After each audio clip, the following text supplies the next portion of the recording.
Democrat or a Republican or a Libertarian, if you're in Chino Hills, you want a councilman who really cares about this community and has invested his life in this community. And since 1984, Ray's been here, but not only been here.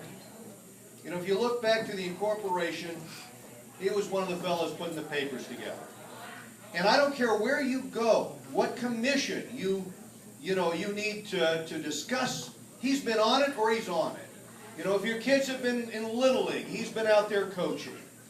If you're worried about, the fire authority, he's on the fire board.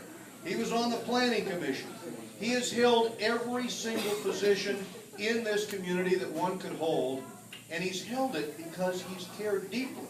Cared so deeply that when a lot of people gave up on this issue of burying the tower lines, Ray and Bob and others here, others in this room that I see today, helped rally the troops. Now, when somebody cares as much about a community to put in as much time and effort as Ray has done, I'd say, wouldn't you say it's time to reward him by elevating him to the city council? Who's with me on that?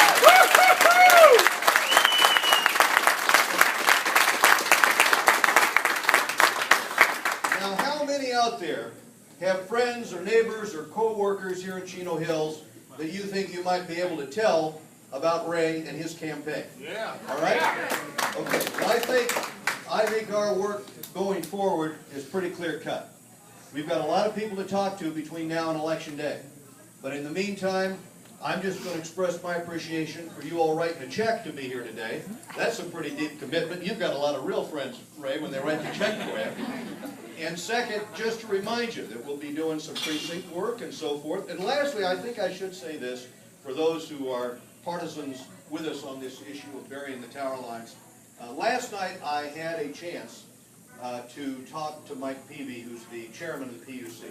He and I were getting a reward from a newspaper here in California, California Journal. And so we had the opportunity to sit down and talk a lot about this issue.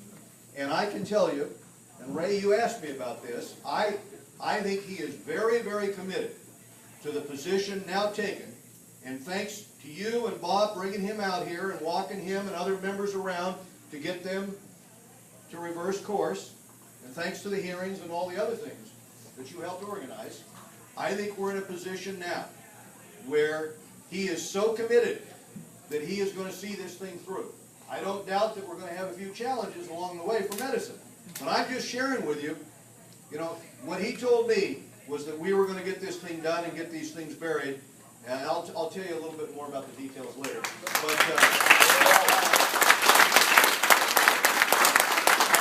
I'm here to thank Ray for keeping the pressure up and taking the long trips up there, to Sacramento and San Francisco and helping organize things. And Ray, I think you're going to be a great member of this city council. Thank you very much. Thank you, Mr. Royce. Congressman Royce. I just want to say a couple things too. We have redistricting in our district here. Mr. Royce was not our congressman, but he's going to be our congressman in November. So we got to remember everything that he's done for us, Hope for the Hills. The day that he stepped into this community, he was there for us, and I truly appreciate that, and so do the citizens of Chino Hills. So thank you so much. Thank you.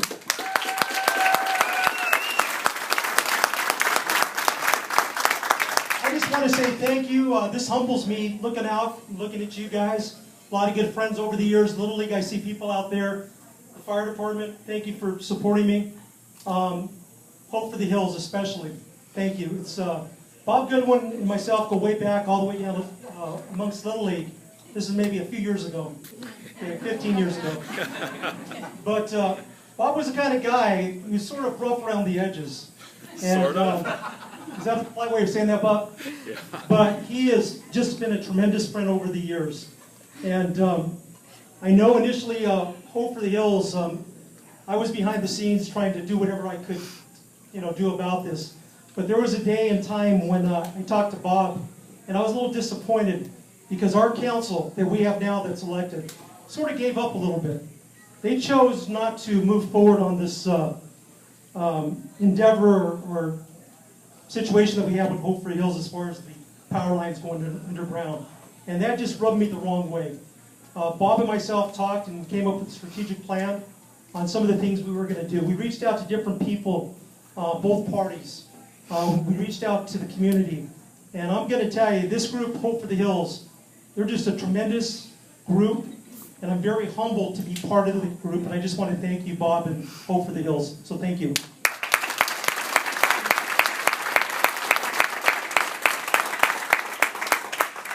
I'm only one person, and my campaign committee, if it wasn't for them, and I think there's 16 of us, and it's growing. Every day it seems like there's one other person that we add on to it. But these people are truly committed to this community, and I want to thank each and every one of them for all your hard work, all your support, because without you, I would not be here today. And we are going to win this thing in November, so thank you so much. Appreciate it.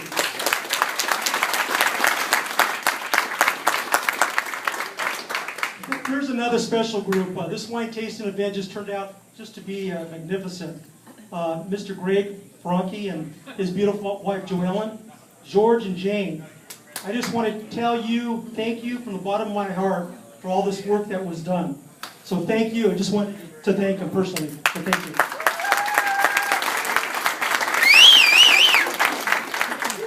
I see one of our school board members out there. Thank you so much, James Knopf, for being here. Can you raise your hand up, please, James? James is also up for re-election, too, in November, so please support him. Once again, everybody, please have a good time, and I thank you so much from the bottom of my heart for being here. I truly appreciate it, and thank you. Have a good time.